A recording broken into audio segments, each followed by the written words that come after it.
So I added some mode 6 stuff. And one of the things I added, going back, because this slide is after we talked about matching things up. And I talked about how I can match up this. And we talked about looking it up on the codes. And then we're going to take it a step further where this is a different vehicle and I see it shifted a little bit on me. But in this case, I'm looking at a EVAP. This is a Honda, but I can look at my TID and look at my SID off of my menu. And I can see that it relates to a specific code, in this case, a P1456 or a P1457. And it tells me exactly what it's looking for in the tanks. In this case, monitoring fluctuation of tank pressure sensor before and after the EVAP bypass solenoid is opened. After tank pressure check is completed, a predetermined amount of time after the engine startup with a cold condition. Okay. And here we're monitoring the pressure sensor valve when the vent shut valve is closed. So one is after it's open, the other is while it's closed. So we're checking two sides of the EVAP system here. And that's why we have two different codes. And so this tells me kind of what it's doing and kind of roughly kind of says predetermined amount of time. But now I can go to my code enable criteria, which I did here. So for a P1456 for this vehicle, it's a cold startup completed. So we know what a cold start is, right? And it's telling me my IAT has to be between 32 and 86. So if I'm working in El Cajon in the summertime and it's in the afternoon, guess what? We're not running this test. I need to call overnight to run it in the morning. Then the ECT input is over 154. VSS over 5 miles an hour for 2 minutes. The EVAP control and vent solenoids are activated to start the leak test, and the PCM detected a fuel tank pressure was incorrect. Okay. For the 1457, cold start complete, same IAT and ECT, vehicle speed over 5 miles an hour for 2 minutes, and here the EVAP and vent solenoids are activated to start the leak test. PCM detected the fuel tank pressure was not correct. So again, very similar enable criteria. It's all part of the same test, but one is before we open a solenoid, one is after we open a solenoid, because they're looking for two different sides. But you can see here, letting the car sit and idle in the bay, nothing's going to happen. So this is kind of how we can match that mode 6 up to find a code. And then once we know the code that mode 6 test sets, then we can go up, look up the code enable criteria and find out when it runs that test. And times that this is really helpful is if I have a monitor that won't complete. Okay, so say my fuel evaporation monitor didn't complete and I saw that these tests were not run. Well, now I can go in and look, what do I need to do to actually set the code? I need to be over 5 miles an hour. I need my IAT, ECT stuff in. So now I've got some ideas. So again, I might be driving the car in the afternoon because my boss told me to drive in the afternoon and try to get this EVAP monitor to run. And yet, wait a minute, it's 100 degrees out. This thing's never going to run. I need to wait till what it's cooled off, which means it's below 86 in the summertime. Maybe that means I need to do it when I walk in the door. It can't wait till 10 o'clock after we're done with our morning waiting appointments and then go drive it at 10 o'clock, because by then we're already over 86 degrees. So these are the things that we need to be mindful of when we're looking at, why monitors don't run and really how to kind of make use of this mode 6 data. Not all manufacturers give us all information. Some give us much better information than others. But this is kind of the thought process I go through trying to line up these pieces to figure out what the information's telling me. So I added that to the presentation. And then I did come in to here. So we finished off here yesterday with mode 6 at a glance. I talked about Toyota has 4 different test IDs, and inside each test ID, there's several component IDs. And in this case, I'm looking at the Cali converter. Component 2 is the bank 2 converter. Component 1 is the bank 1 converter. In this case, the bank 2 failed. So I need to go diagnose the cat. So one of the issues we got to worry about if I'm looking at pre-canned vehicles is what we call default values. In other words, this is always going to tell me the tests are complete because I have a choice of complete or not complete for the monitor, but the tests are always going to show a value and they're going to show passed, even if they haven't run. And that's really confusing. But you think about the computer's binary, it's a 1 or a 0. So we either passed or failed. If I fail it, I got to do something about it. So therefore, if I haven't done the test yet, the scan tool is going to show me it passed. And that's really confusing. So here, I'm looking at these all here, and I mean, the descriptions are not important for this exercise. I can see I have one marked in red. Well, that's easy. It failed.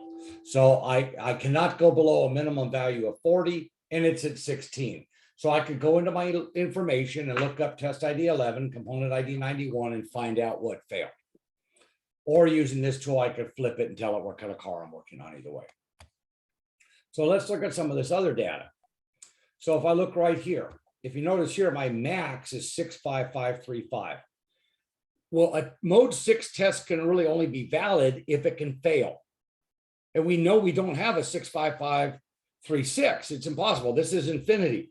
So if my maximum value for a test is infinity, I can't ever fail it. So a test is only going to be valid if it can fail. In this case, it can't fail. So we see two default numbers. I see a default number of 0 for my test value, and I see a default 0 of 65535 for my max limit, which means these tests have not run. So even though they haven't failed, and they might not run because this test failed. So sometimes one test has to pass before we can run the next test. But what this does tell me is even though my scan tool tells me they passed, they haven't been run. And this is where pre-can mode 6 is really diagnosis, is interpreting these values. So if I look at my next ones here, these I have a test value of 92, 72, and 113, but my minimum limit is 0. On pre-can vehicles, I can't go into negative numbers. So going back to our rule, if I can't fail, it's not a valid test. These right here have probably not run. So these are probably also not complete. So out of all of this, we've really only completed the first 3 and the last one because they're the only ones that have real values. So you can see we're looking at pre-can mode 6 is really tough because the computer plugs numbers in and then we have to determine, is it lying to us or not? And so that's where, you know, using this, the more data you look at, the better you get, which is true with anything. But this is really tough. And that's why I have this slide I made, because it really explains, again, the logic. If it can't fail, it can't be valid. So in this case, I can't go below 0. So I'm never going to fail. If I can't fail, that means we haven't run the test.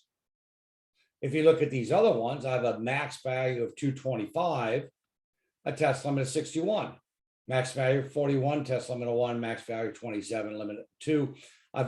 I can fail those. I mean, I can get on the other side of that max number, or in this case, the other side of the min number. And so that's where, hey, I need to be able to fail. If I can't fail, the test isn't valid on pre-can vehicles. CAN does things a little bit different, so we will see that with a range, and it actually isn't failing the test, it's just counting, it's just using it as a counter, not a pass-fail. And I'll show you that in a second. But this is pre-CAN, and so when you're looking at pre-CAN data, you really kind of got to ask a lot of questions. You need to recognize numbers like 65535, 0.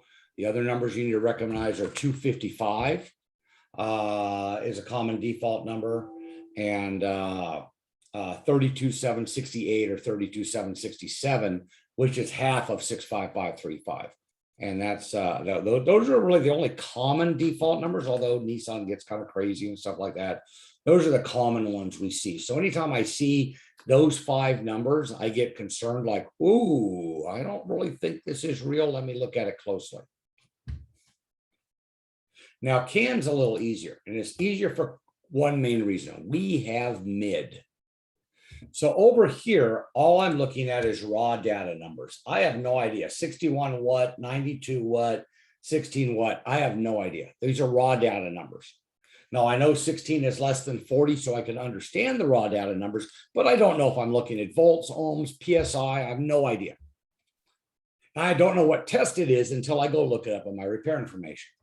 With mid, now here's CAN mode 6. Mid automatically IDs and tells me I'm looking at my oxygen sensors. I'm looking at my Kellogg converter. I'm looking at my purge flow monitor. These are undocumented, but they're also all zeros and not run, so I don't care.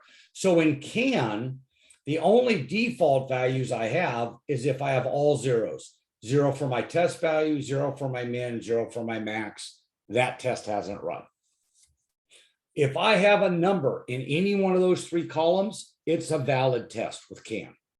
So CAN changed the rules a little bit here, which made it a lot easier. I didn't need my Ouija board anymore or my magic decoder ring to figure out what's going on. So CAN, everything 2008 and newer, does this, which is really cool. And also you can see I'm looking for my oxygen sensor monitor for bank 1, sensor 1. I've got 1, 2, 3, 4, 5 tests for that sensor. One is milliamps. Oh, that's going to be my heater current. 2 of them are voltage. So this is going to be some kind of voltage range test.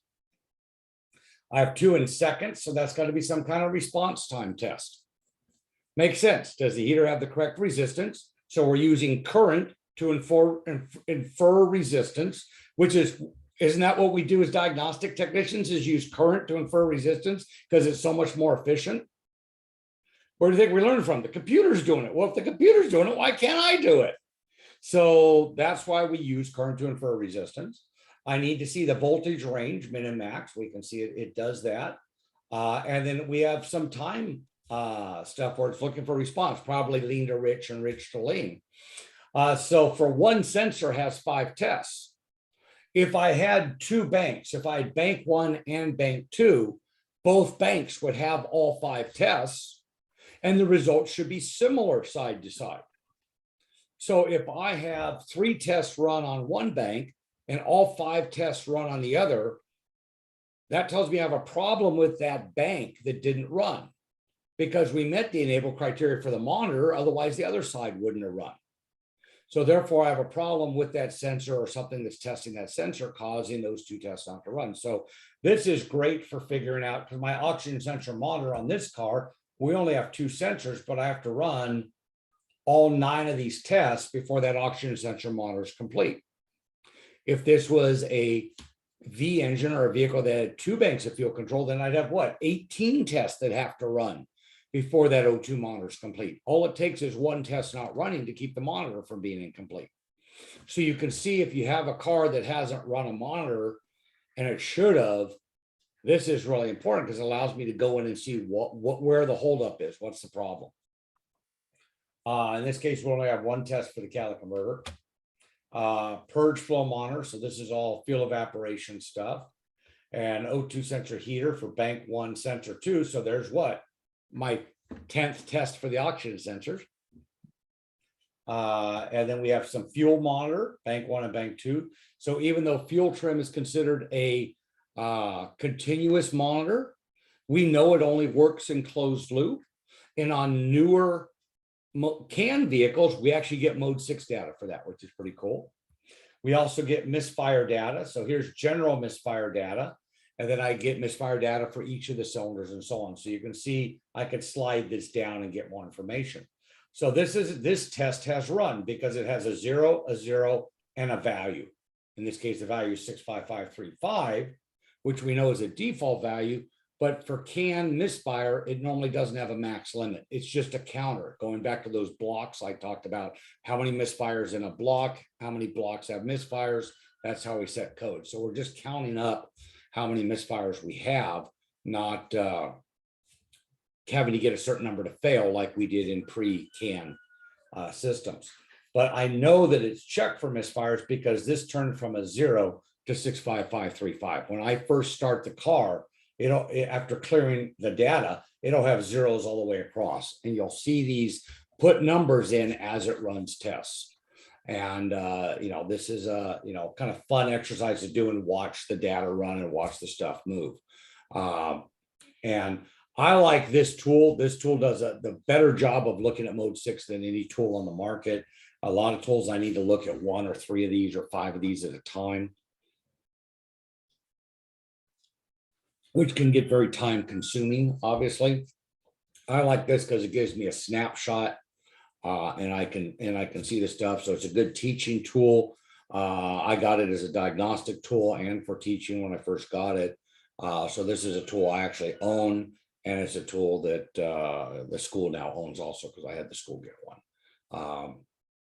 So this is a neat thing to go through and look, and you can see it manipulate and do some different things. So I actually have a lab exercise that we do with mode 6 data on my car. So we'll probably do that, and I could run that into let's see, the doggone it, the stupid Bluetooth for this just is horrible.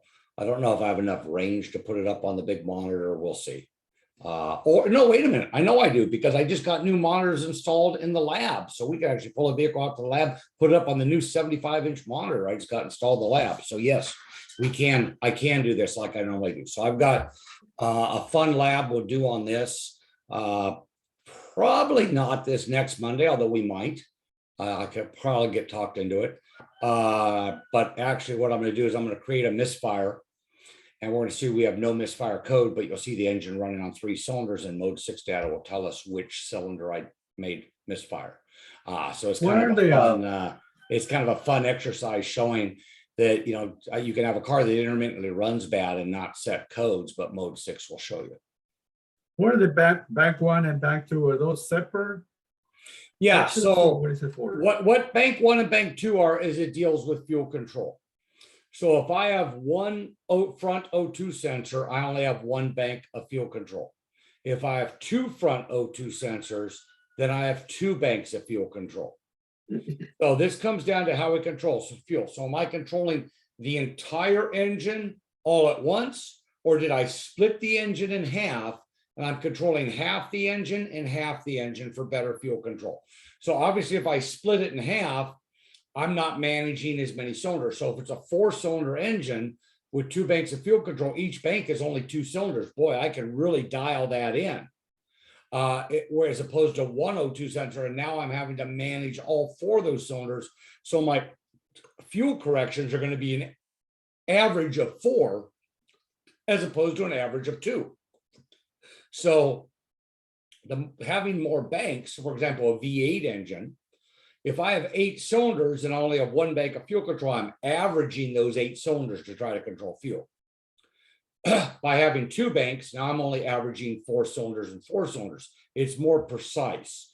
So what we've seen in the old days, 80s, we always only had 1 bank of fuel control. It wasn't until the 90s that we started seeing some manufacturers come out with bank 2. And they had to do that to meet emission standards. Today, many vehicles, I'm going to hesitate to say most, because we sell more 4 cylinders than we do anything. And most 4 cylinders only have 1 bank of fuel control, although there are 4 cylinders that do use 2 banks. But it is very common. Today, any kind of 6 or 8 cylinder or 10 cylinder engine is most likely is going to have 2 banks of fuel control. So when I talk about a bank of fuel control, that's not the physical bank of the engine. So when our next module is engines, and we look at this, we're going to see where I talk about a bank 1 or bank 2 in the engine on a V engine or something like that. What I can tell you, whether it's on the engine or whether it's for fuel control, bank 1 is always the bank with number 1 cylinder. So wherever the manufacturer puts number 1 cylinder, whatever's attached to that number 1 cylinder is bank 1, both physically and for the purpose of fuel control. Bank 2 is the other bank. What's in it depends on the engine. But bank 1 always, there's very few always in the auto industry, always has cylinder 1, without exception. So that is one of the few always that's true in automotive. As we've discussed, there's very few always. And we can see, so I'm looking at milliamps, voltage, seconds, pressure, counts, which is why it goes up, ohms. So I can see, I might see PSI, it depends on the manufacturer. So there's a lot of different things that we can actually see here that's being tested. And what's neat is that it actually shows me how much it failed or how it tested it. It's just neat. It's neat seeing behind, it's neat seeing what it's doing. This is getting better every year, and our understanding of it's getting better every year. Yeah, Jess. So yesterday I was taking a look at the mode 6 on that Sienna, and it said on the oxygen sensor, bank 1 sensor 1, that the milliamps was in a negative number on one, and the other side had a positive number. And I was like, what? That doesn't look right, but I'm not too sure. Right, and it kind of depends on the test and the value. So you can see right here, I have a positive test and a negative test. See how I'm negative there and positive there? Oh, yeah. Because I have, and this happens, I think this is a Toyota. I'm pretty sure this is Toyota. I didn't tag it. Because it's an air fuel ratio sensor, I have to measure both positive and negative current.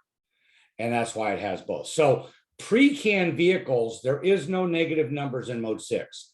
CAN, there is. So what they did is they doubled the capacity of mode 6. So now it goes from negative 65535 to 0 to positive 65535. They doubled the range by being able to go negative.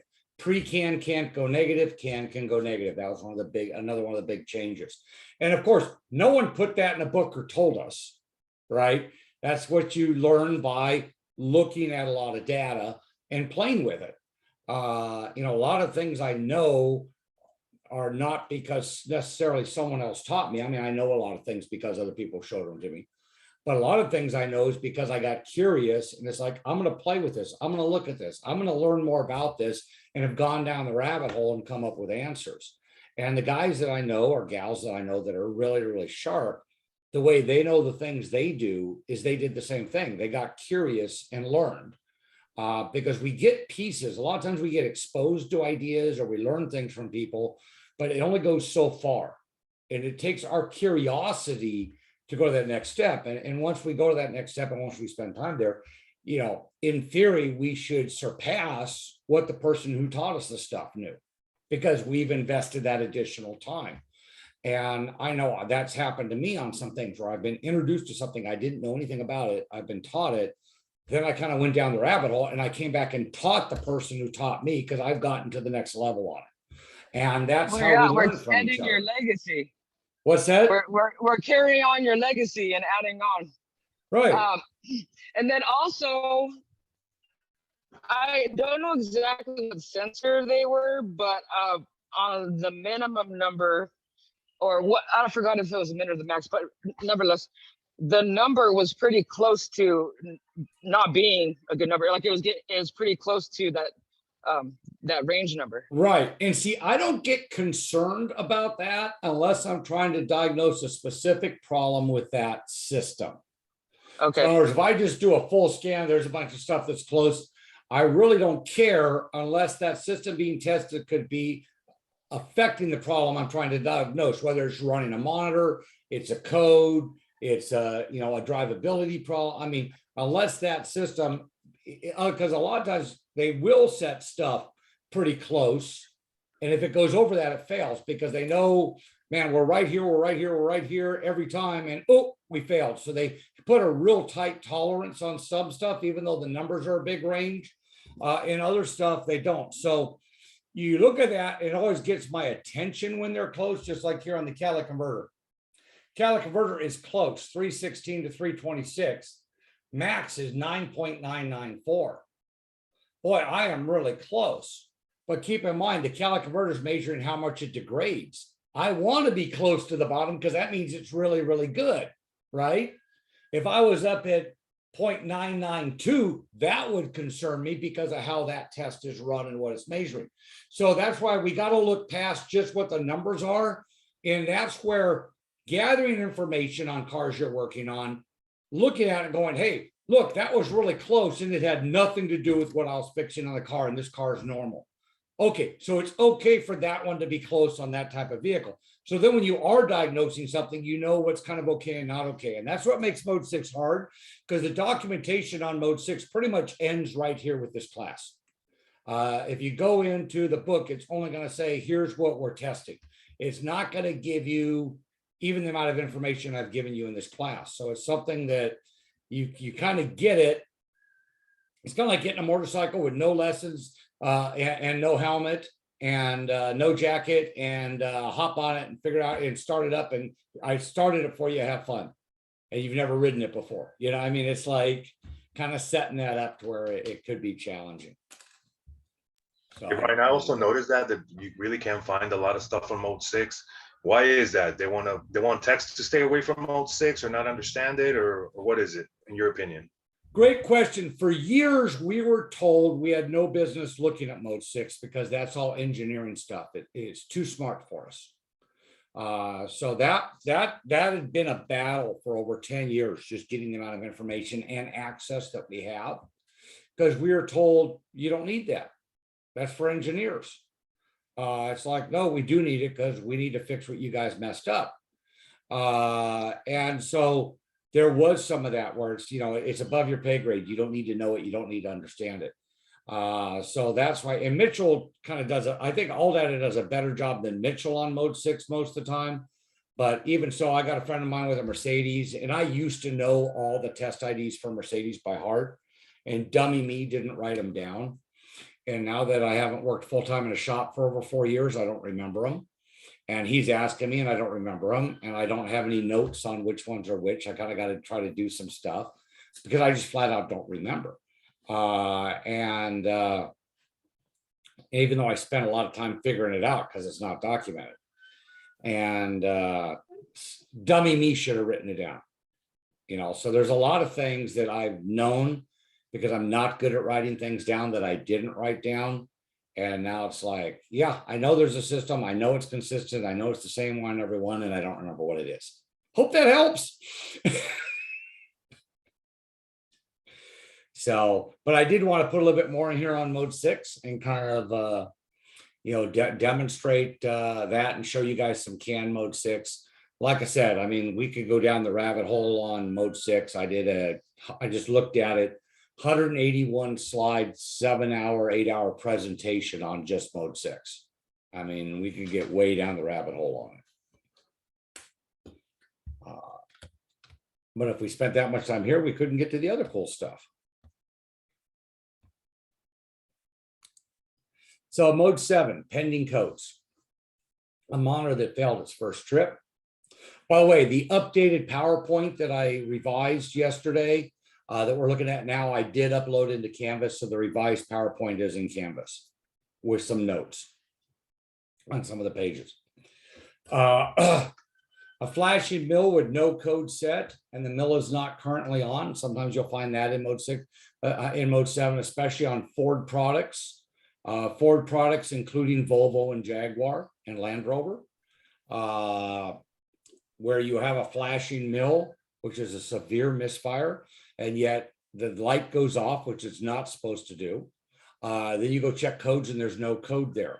If you go look in mode 7, you'll see a code, but it only stays there for about like 3 to 5 key cycles and then it's gone. But that they do hide that there. I've only seen that on Ford products. And like I said, Jaguar is a Ford product, Rover is a Ford product, not currently, but they have been owned during OBD II by Ford. So therefore, those same anomalies, Mazda will also do it, Ford product. So, you think, you hear on the news, so-and-so bought so-and-so, you're like, who cares? Well, it's because they're sharing engineering technology. So the anomalies tend to be shared among those families that share that engineering technology. Some codes will only display in mode 7 and stay there because they're not emission-related codes, but may prevent a monitor from completing. So sometimes a pending code will keep a monitor from completing. Example, P0463 fuel level sensor malfunction on a GM prior to 2006. Could this affect the fuel evaporation system monitor completing? Sure, it could, because it can't run any of the pressure tests unless it knows how much fuel is in the tank. So if it doesn't know how much fuel is in the tank, it won't run the monitor. But hey, there's no check engine light on because this was not an emission code until 2006. And then you'll have people, Nissan's had a real problem with level sensors. People get mad. My check engine light's on. It's just the sensor for the gas gauge. Why is my light on? That has nothing to do with emissions. Well, sure it does, because if we don't know how much fuel is in the tank, how can we test the tank for leaks? If we can't test it for leaks, then it might be leaking, or you might have left the gas cap off and gee, now we're polluting. So that is the thought process. So mode 8 bidirectional, not supported by all vehicle manufacturers. That being said, I've never had it work. I have had 2 students over the years, one with a Ford, one with a Lexus, say they had a purge solenoid work on bidirectional controls. I gave up a long time before that. If you need bidirectional controls, go to the enhanced side of the PCM. Never required by EPA. If a technician wants to use bidirectional controls, he must use the OE side or enhanced side of the PCM. And I see I missed these OEs. I meant to change them all to enhanced. I looked at this a while too. Mazes. Remember, bidirectional controls are a request and may not be supported even on the OE or enhanced side of the PCM. When you use your scan tool, even on the enhanced side, and it says, raise engine RPM or turn on EGR or whatever you're asking it to do when it comes to the engine system, you're requesting the powertrain control module to do that for you. It may say no. It's not telling you it says no, it just isn't doing it. And when that happens, it's normally because the module sees the conditions is not correct to safely do it. One of the things that sets those conditions many times is a code for the system you're trying to use the bidirectional control on. So for example, if I have a variable cam timing code saying that my camshaft is not moving correctly, I have bidirectional controls to move the camshaft so I can see if it moves correctly. What great test. I can do it all from my scan tool, from the seat. I hit the button and nothing happens. Well, nothing's going to happen because I have a code for the system. So the computer doesn't trust its sensors. So it's not going to move the camshaft because it doesn't want to break anything. So the test in the tool and the test in the PCM that's designed to help me fix the car, I can't use to fix the car because the car is broken. So what I actually have to do is clear the code. Then I can use the bidirectional controls to diagnose the vehicle. Does that make sense to everyone? So a lot of times I've seen this with EGR, I've seen it with variable cam time, I've seen it with a lot of systems. I only see it really with powertrain management, but I've seen it where it will not, I hit the bidirectional controls even with a factory scan tool and it doesn't work. And I clear the code and now it works. And so I learned that some manufacturers, I've seen GM do this and others, will actually block out the bidirectional controls for a failed system. So that means I got to go back, I got to gather all my data, get everything out, then I can clear the code, then I can use the really slick controls to help me diagnose the code. That's the trick on how you get around it. And I see my kitten woke up, so let me put her out. Oh, come on. There you go, Tumbles. There you go. What's his name? Tumbleweed? Yeah, Tumbleweed. Call her Tumbles for short. That's cute. Yeah, her and her sister, they're litter mates. The other one's Squeaky because she squeaks. She doesn't meow. So they start out the morning and hear me a lot of mornings. A lot of times they stay in here through the whole class, but this morning her sister's out and she just woke up and decided it's time to go play or eat, one of the two. Okay, so by mode 8, so mode 9. So mode 9 is request for vehicle information. So this is not our live data. This is not our serial data that we have in mode 1. This is not the data that changes as we drive down the road. This is data that is in the system. Some of it's program data, such as the VIN number or calibration, software version. The other thing that's in mode 9 is what we call in-use performance tracking here at the bottom. And that allows us to see how many times we've met the criteria to run a monitor and how many times that monitor is actually completed. So all CAN vehicles have IPT. It was not around prior to CAN. So these are the different TIDs, right? So 0900, mode 901, mode 902, mode 903, 0A, 0B. These are the addresses. So this screen just shows the addresses. And you can see there's a lot of different. So this gets pretty confusing. Sometimes when you go behind the scene, we have a couple of different ways of VIN, some different in-use performance tracking locations, 1, 2, 3. So things may just be displayed slightly differently depending on which of these addresses a manufacturer is using. We don't know. So our scan tool does. So our scan tool is really just a dumb address book.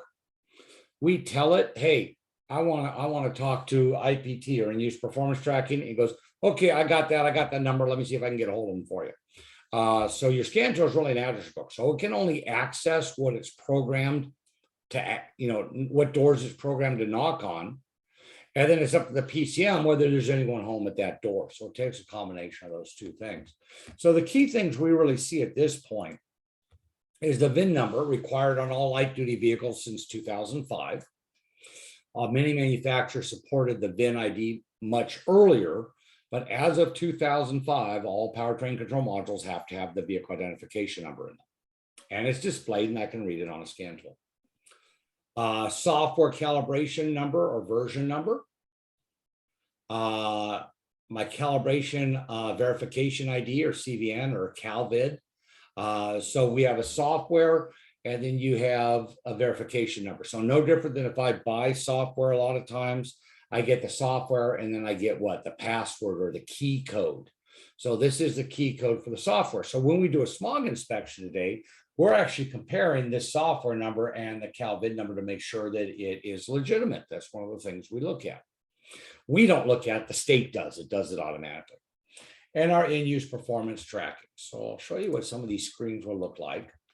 So here I've got mode 9, read vehicle identification, and mode 9 in-use performance tracking. I probably need to update these. These are older captures, older tool, same stuff. So if I go into mode 9, vehicle identification number, calibration identification, calibration verification number, and ECU's acronym and text name. So as I look here, I have the VIN number. The ECU ID is E8. So this is telling me that it's a powertrain control module, CAN powertrain control module. Its text name is engine control module. So remember, we have ABS modules, we have transmission control modules, we have other module, hybrid control modules, we have other addresses available.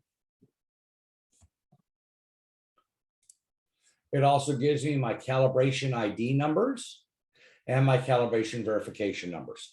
So these are important. A lot of times if there's a technical service bulletin and it says, hey, there's a reflash available for this, you need to go check the software to see if the reflash has already been done. And they'll actually give you the numbers in the technical service bulletin. You go and match it up and say, oh, it already has the new software. Oh, it doesn't have the new software. We need to do that. It also is helpful. I had a BMW years ago that the dealer lied about putting new software in it back in 2003, and it was causing a problem in 2016. And I called the dealer. Nope, the computer says it has the new software, yada, yada, yada. I went in and proved it didn't have the new software. And once I put the new software in, it fixed the problem. But the dealer was unwilling to fix the car because the dealer network said it had the new software. So even though the car had already been to the dealer looked up, said, nope, it's got the new software. I didn't go to the dealer database. I went to the car. The car said, nope, doesn't have the updated software. So that's the value of knowing where to find these things. Our in-use performance tracking, and here's on a newer tool. What it does, I can see how many times the engine has started, either since it was new or since the battery was disconnected or since the computer was programmed. So this gets erased anytime we disconnect the battery. So since the battery was disconnected, I've had 426 engine starts. And out of those 426 starts, we were able to meet OBD monitoring conditions 231 times. Well, that makes sense because maybe I started the car to pull out of the garage so I could wash the car in the driveway or on the lawn or whatever, right? I mean, there's times that, let's face it, we're not moving the car very far. We're not going to meet that OBD II criteria. We're not going to have a warm-up cycle and so on. From here, I can see my catalyst monitors, my O2 sensor monitor, my EGR monitor, which on a modern vehicle is variable cam timing, or EGR, both, my secondary air injection monitor, and my fuel evaporation monitor.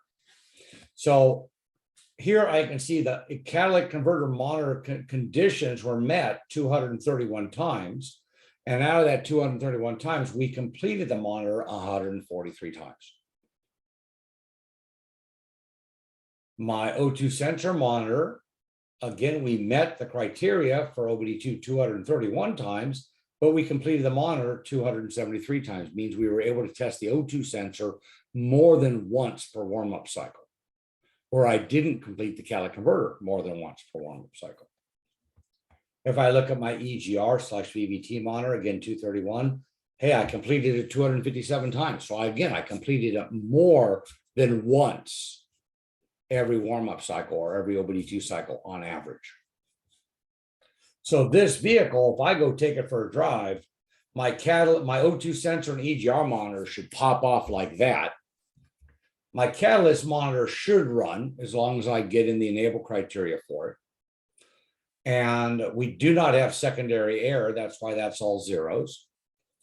And my evap monitor, which is not required to be complete for smog, I don't really care about. But I can see here, evap is much harder to run. We met the enabling conditions 108 times, but only completed at 18. So big difference there.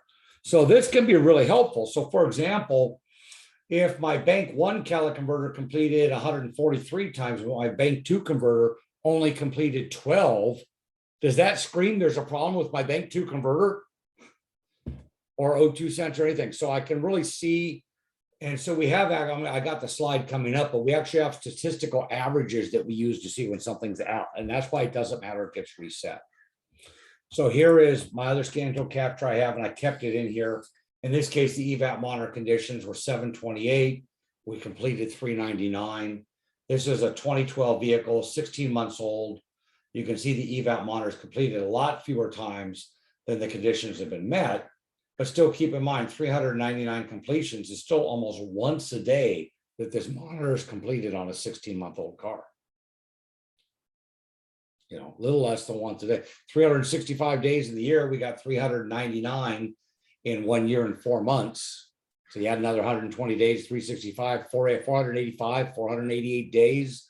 And we completed it 399 times. So that's what, 8 out of 10 days, something like that, 9 out of 10 days. That's a lot. We do see where we run the monitor a lot more on field evaporation systems on new cars than we do on older cars, because the EPA really wants it run about once a day. That's why I see a lot of manufacturers doing it key off now. So to understand IPT ratios, we divide completions by conditions to determine the ratio. Ratio may be higher. If the ratio is lower, there's a problem with the system. So in this case, the catalyst monitor completed 2288. The conditions were 4995. So we take 2288 divided by 4995 equals a 0.46. If I go to catalyst, my minimum allowed is 0.336. I'm above the minimum. This system is working correctly. So it took a lot to find this.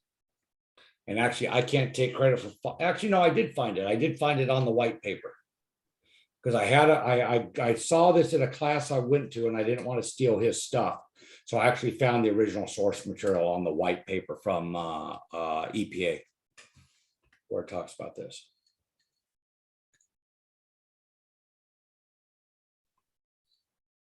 So this is our ratios that we're allowed. So you can see at field evaporation, 0.26. We look at that other car, what, 18 out of 108. I don't think we're at 0.26. There's a problem with the evap there. Now, is the problem with the evap that the customer doesn't put enough gas in the car? Who knows? I mean, there's a lot, there could be other things going on. But I wanted to put this in here so you had it. So this is kind of the coloring. But when I use IPT a lot when I have cars that don't complete a monitor, because what I want to know is, has this car always had a problem completing the monitor? Or is this a new thing where something just happened? Also, is there more than one monitor? So for example, I might have a hard time completing the catalytic converter monitor, but if the O2 monitor has a hard time completing also, even though it's complete, I can see it has a historical problem. We use the oxygen sensors to test the catalytic converter. So at that point, it makes sense to go test the oxygen sensors. Are you following the logic there? So this is a really neat tool for cars that you hear people, you know, I've driven the car 300 miles and the monitors aren't complete. The car is broken. There's something going on. It's time to do some detective work. Is it mode 8? This is mode 9. Like on the bottom it says ICU ID. Right. Oh, ECU ID E8. So E8 is the address for this module. So the ECU ID is E8, and that is the hexadecimal number for the address for a controller area network powertrain control module. E9 is transmission, E8 is engine, if I remember correctly. So it's telling me that the mode, that the IPT data is for computer E8. Because you got to be careful when we look at monitors and other things. Sometimes you'll pull up monitors, but you're in a transmission computer that doesn't have monitors. So it shows nothing's supported or nothing's complete. You're in the wrong address. It's like getting in someone else's gray car that's unlocked because you think it's yours and you're wondering who stole your sunglasses. And then you realize you're in the wrong car.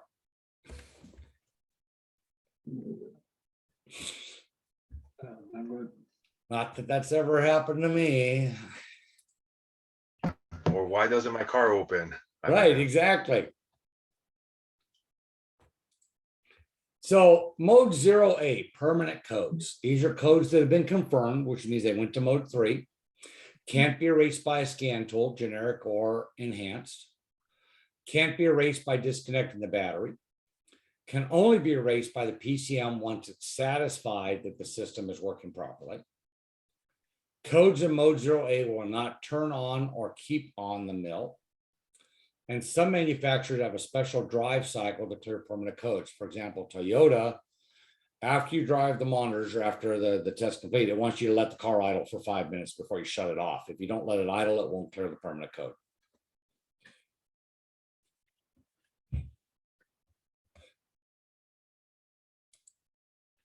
So the key to properly, OBD II diagnosis. So the key to properly diagnosing any system is to always test it the same way every time, so no steps are missed. And that makes sense. I mean, just like anything we do out of habit, we try to do those things in the same order. And that way we don't make mistakes. Because there's two parts of our brain. There's the part of our brain that we're really thinking about what we're doing. And there's the part of our brain that's the habit part of the brain. It just does things without us thinking. It's like when you leave the house and go, did I lock the front door? I don't remember locking the front door, and you go back and the front door's locked, because that habit part of the brain knows when you leave the house, you need to lock the door. So you did it out of habit. You didn't do it because you were thinking, oh, shoot, before I leave, I got to lock the door. I got to do this. You weren't going down a checklist because you have the habit of doing these things. And when we have a habit, sometimes we're not always thinking about what we're doing, but we're still doing it because of that habit. So diagnosis really needs to be the same way. So that's why it's important to go through the process, the same way or very similar every time. You want to make sure you turn over all the rocks. So with OBD2, learning how to talk today, it should start as follows, regardless of the type of failure or whether the mill is on or off. Only by gathering information can good decisions be made. Not all vehicles support all functions or modes. You don't know if you don't check. So here's an example of modes that should be checked. Mode 1, PID 1, monitor status. I always check monitor status. I don't care if the car's here for a smog or not. I don't care what is here. Because if the monitors are not complete, then the memory has been cleared, which means you've had help fixing the car already. That's kind of good to know. It also tells me instantly that my mode 5 and mode 6 data might not be valid, especially, we're talking pre-CAN here. And if it's a CAN vehicle, that means some of my mode 6 tests might not be run, which means I have systems that are not tested that might not be working properly. So I can't rely on as much on this robust OBD2 system that we have because someone's cleared the data, which means some tests haven't been run, which means I don't know everything that's wrong. So even if I find the problem the customer came in for, there may be other problems I'm not aware of. I want to make sure I let the customer know that because someone cleared the data. It's also a great way of letting you know how honest the customer is with you. When the customer drops off the car, nope, it's running fine, just acted up. You ask them, has anyone worked on it? Nope, no one's worked on it. No one's done anything. I go in and all the monitors are incomplete. Okay. It just told me a lot about the relationship I have with the customer here. So is the mill on? We should always go look in mode 3 confirmed codes, whether the mill is on or not, because we know we can have codes there even if the mill is not on. Certainly if the mill is on, we want to look for confirmed codes. If there are confirmed codes in mode 3, then there will be freeze frame data if it is an emission related code. So check there next. Record all codes from mode 3. Remember, there may still be more codes on the enhanced side of the PCM. However, these are the only codes that can turn the check engine light on. So you may need codes on the enhanced side of the system to help diagnose these codes or to understand what's problem, or they may better define these codes. But at the end of the day, only codes in mode 3 can turn on the check engine light. So if the check engine light's on, the code that turned this on is going to be here. It's going to be in freeze frame. Mode 2, freeze frame. Remember, the first emissions code gets the freeze frame spot unless a higher priority code bumps it, A versus B. This can help prioritize the diagnostic time and repairs. Learn to use your 8 PIDs effectively by looking at the data on vehicles that don't have a problem. And this is what I mentioned in class before. You want to understand calculated load? Go watch calculated load and drive some cars. You're going to understand calculated load after driving 5 to 10 cars. You'll have it. Boom, got it. I understand. And I just put it in graphing mode and watch it while I drive. Oh, that's what this does. Oh, that's what that means. Once you visualize that, now I'm really good at understanding what's happening to the car when I look at my freeze frame data.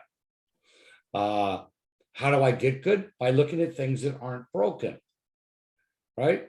Because looking at things that are good does a couple of things. First of all, it allows me to instantly recognize when something's not right.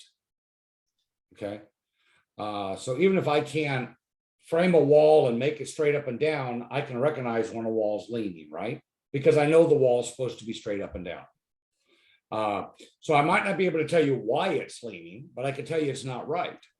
And that's where we start. We start by recognizing what's not right.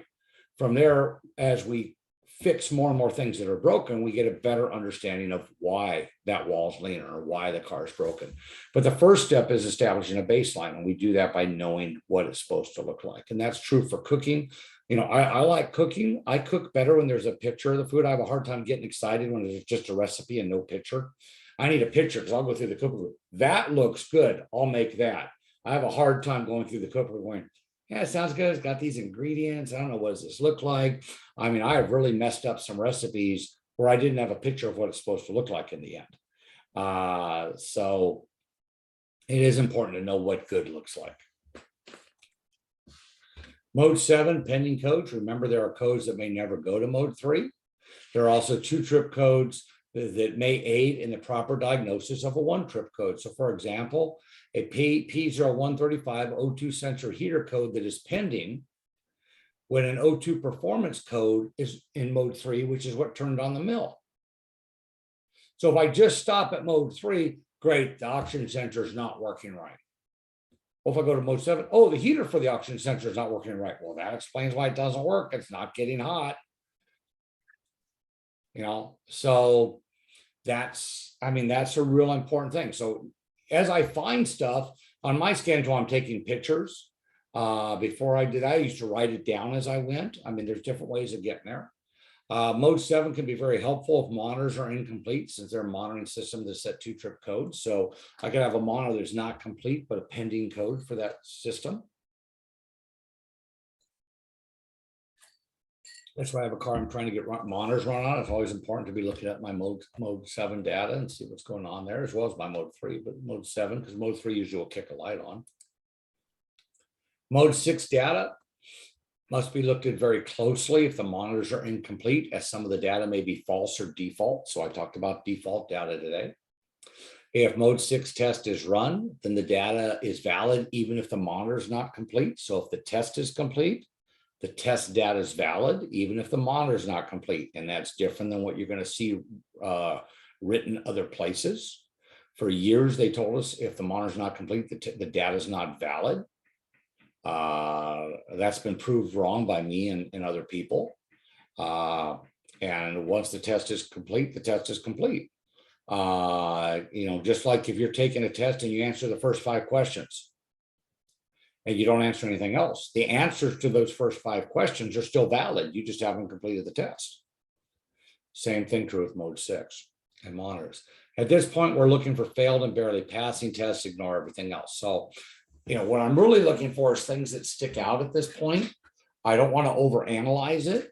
And if I do see a failed test or a barely passing test, the question I need to ask is, could this affect the system I'm trying to repair? Or is this just something that has a problem that has nothing to do with the customer complaint, and I just need to make a note of it? So I've had cars that have a failed fuel evaporation test, but I have no fuel evaporation codes, and I'm here trying to fix the EGR valve. So that failed test has nothing to do with why the customer's here today, but I still want to document the failed test. Mode 5 oxygen sensor test results. Not supported by all manufacturers. Data is harder to interpret than Mode 6 data in some cases. Many Mode 5 tests do not set a code. The more data you look at, the better you'll be at interpreting. Don't get lost here if nothing sticks out. What I mean by that is I've looked at hundreds, if not thousands, of vehicles with Mode 5 data. I think I fixed 3 cars. Most of the time, this stuff is worthless. Okay, so I kind of go there. I've gone there for 2 reasons. One, I was trying to make it more useful. So to try to do that, I need to look at a lot more data. I also go there when I have a weird problem on a car that deals with the oxygen sensors, and I'm looking to see, is there anything here that shows something that isn't anywhere else? So Mode 5, especially since it's only a pre-can mode, it's in that I'm in real trouble, and is there anything here category more than a place you should be going to look all the time. I do just out of habit on a lot of stuff, and a lot of the drivability stuff I do, but it is becoming more and more irrelevant as time goes on. And Mode 08 permanent codes, even though Mode 08 was not required to be supported until 2010, on 50% of the vehicles sold and 100% of the vehicles sold by 2012, we should be getting in the habit since the vehicle fleet has aged. And so even though this is a relatively new mode, 10 years now is still substantial, but there's a lot of cars out there that don't support that. We should get in the habit of looking for this every time. Remember, codes stay in Mode 08, even if someone has helped you fix the car by clearing the codes. All right. Come on.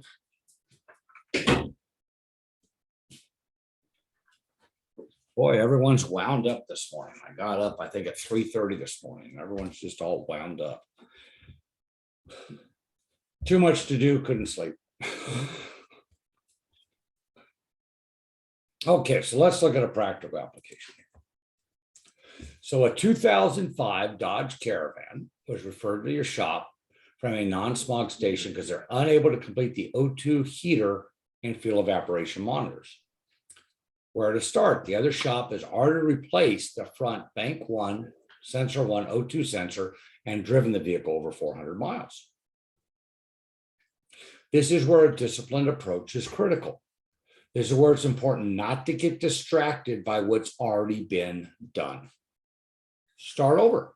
If it really doesn't matter what's been done, you need to keep it in your mind that someone's been there. But I mean, the reality is, if what they did made a difference, the car wouldn't be here. They'd have fixed it 390 miles ago.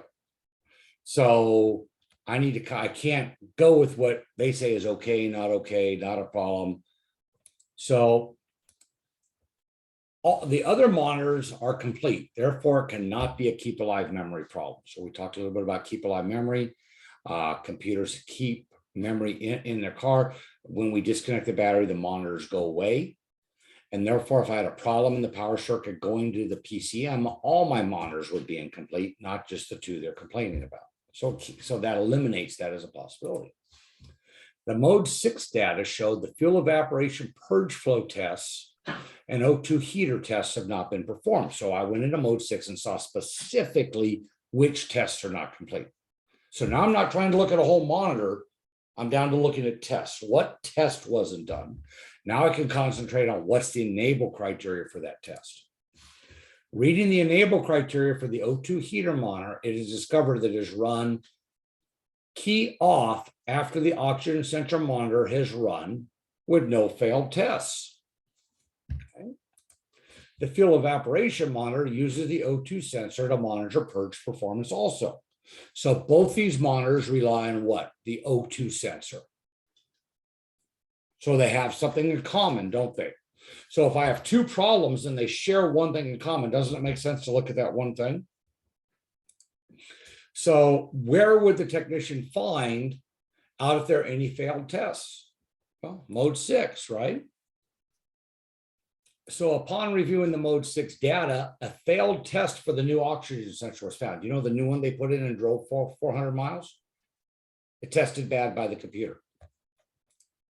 A new factory O2 sensor was installed. Mode 4 was used to clear emission data. And I cleared emission data, which yes, wipes out the monitors that are already complete, but they set last time, they're going to set again.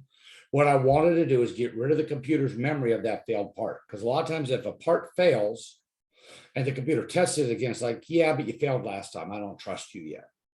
Yeah, I know you passed twice now, but I really don't trust you yet. And so it'll really delay running the monitor sometimes. By erasing all the memory, hey, we just met. Let's see how you do. Oh, you look great. Cool. Let's go on. And so it cuts down on the amount of time I need to drive the car. The vehicle is driven following the recommendations from the drive cycle. Like I showed you guys yesterday, I don't drive it how they tell me. I take the pieces out of it. And all the monitors completed within 15 miles. So see, that's a lot less than 400, isn't it? And that allowed the vehicle to pass smog. So again, this was a car that came from another shop, a good shop. They didn't do smogs, but they're a good shop. They put a new part in. The mistake they made is they put an aftermarket part in, not a factory part in. And so then they drove 400 miles because they saved money for their customer by putting an aftermarket part in. Factory part really wasn't much more, or about the same cost. So a lot of times you guys are like, well, you know, why do you always say get a dealer part? Why do you always say get a factory part? Because of the gazillion cars like this I fixed. So, and like I told Jessica, it's like, you know, you can get away with it 9 times out of 10. You might even get away with it 98 times out of 100. I'm the guy that has to deal with that 2%. And since I don't want that 2%, this is my rule. This is how I fix the car. And you know what? My stress level went down. I had happier customers, lower stress, cars are fixed better. It took me a lot of years to get to that point, probably close to 25 years. But once I got there, it's like, why wasn't I doing this earlier? Why was I letting myself getting talked into doing something different than I knew I should? Because, oh, that's expensive. New cars are expensive. Everything is expensive. You want it fixed or not fixed? So I did want to kind of put this case study in here at the end to kind of show how this disciplined approach really works. I'm not any smarter than the people that put the O2 sensor in. Obviously, they called it right the first time when they put an O2 sensor in. They just put the wrong part in, or not the wrong part, a bad part in, and didn't know how to figure out they did that. Because they didn't know to go to mode 6. They didn't know to go through and do this disciplined approach. Not their bad techs. I mean, they got to the part that was bad. The problem is the part they put in wasn't good enough to fix the car.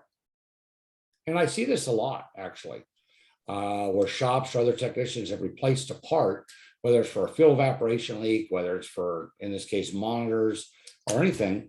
And then they can't figure out, they put some more parts in, car's still broken, they can't figure it out. And the car ends up coming to me. And I find it's one of the parts they put in where they didn't put a factory part in is where the issue is. Many times it's the first part they put in. They actually diagnosed it correctly the first time. But the part they put in was substandard and didn't perform properly on the vehicle. And putting a factory part in solves it. So that's why when it comes to engine management, I'm all about factory parts. You know, we want to put some other brake pads in, or we wanted to put some other brake rotors in, or struts or stuff like that. I'm a lot more forgiving. When it gets to computer systems, factory parts. Ignition, engine running, that stuff, factory parts. Now, I'm not saying you need to go buy a Denso part in a Toyota box all the time. You can buy a Denso part in a Denso box, or a Bosch part in a Bosch box, and save some money there. But don't get a plain wrap box that says new super duper yada yada with a cool picture on it, some racing stripes, and think you're buying a good part.